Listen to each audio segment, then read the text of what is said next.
Hi, it's Paul here from InterAcct Software. Just wanted to show you this new feature that we've added to the software over the last few days. What it allows you to do is connect up your Windows credentials to the InterAcct username and password. So it really means that under certain circumstances, you can make it so you can log on to InterAcct just with the Windows credentials connecting to those InterAcct credentials. So it means you don't have a username and password anymore, potentially. But you might have a situation where you have for instance, a shared machine that multiple people are using to log on. And in that case, then yeah, I'd probably keep the username and password as it is and skip this step. What you'll do the next time you log in, and you can see the new versions down here, 16th of June.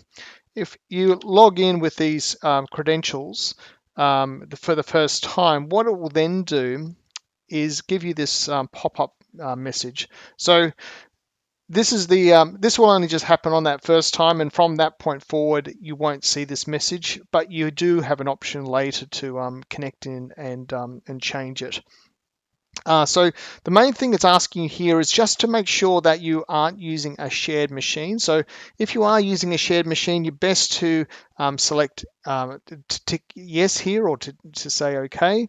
And what it will mean is you won't have the option to do this connection by the Windows user, and it will ask you for the username and password each time. So for the moment, I'm going to say no, I aren't using a shared machine, and the username that I'm using through Windows will be unique every time that I want to connect into this computer. So if I'm going to say no there, so what it will default to is the option for the Windows credentials. So no password needed, and it just links to your Windows login username. You can also, if you want to, or instead of, just keep on the InterAcct login and ask for a username and password each time. So as it's got there, that's what's safe for a shared computer. Or you can even click down here and select both. So it'll give you both of those options. Now, the only reason you'd use both options is, for instance, for an admin user that might want to, from time to time, log in as a different user. The most popular option is just to use the Windows credentials from this point forward.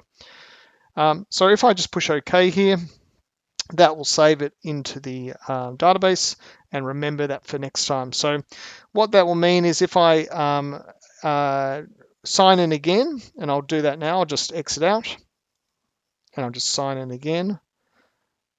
You can see that it's loading, but it doesn't go to that logon screen. It just skips it entirely and comes to the main menu, which is great. So you can skip that step if you don't need to. So if, for instance, we've in the past, for instance, if there's been design changes and we've asked all users to log out, log back in, we've now got this option here, which is restart, which will do the exact same thing. It will actually log out and log back in just as if you had keyed your username and password in again.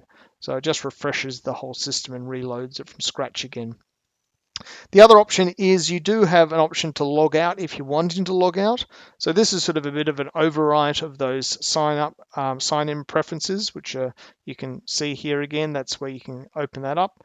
But if you just log out, for example, you'll get to this log on screen like this, and it'll allow you to log on as if you were logging on normally. So we can still log in with the username and password that we had before, and just works as normal. But normally, if you exit out and then come back in, it will remember that you've got that connection to the Windows user and just used your default settings. So if we want to just have a quick look at the other options, so if, for instance, you say both in this case, so we say yes, still not a shared machine, but I'm going to have the option for both this time, and I'm just going to exit out and I'm going to log back in.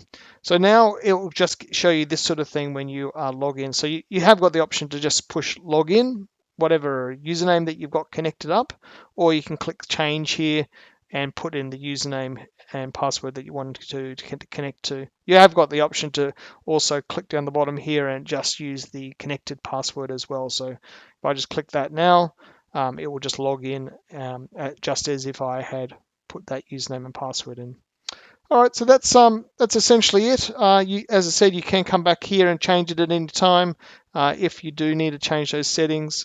But yeah, and also, as I mentioned, it's also one of those things that you can now set up when you're setting up your users or your new user in the system. What you'll be able to do is connect up the Windows username to the InterAcct username when you're setting up the username and password initially. And then that means that the user, when they first log into InterAcct, won't even need to put in the username and password at all. It will just connect up to the Windows user that they've logged in with, which is great. It just means that's one less thing you have to write down on a piece of paper or remember. So it just makes life a little bit easier to log into the InterAcct system. That's about it for now. Hope you have a good day. If you've got any questions, you can email us at support@interact.com.au. Thanks. Bye.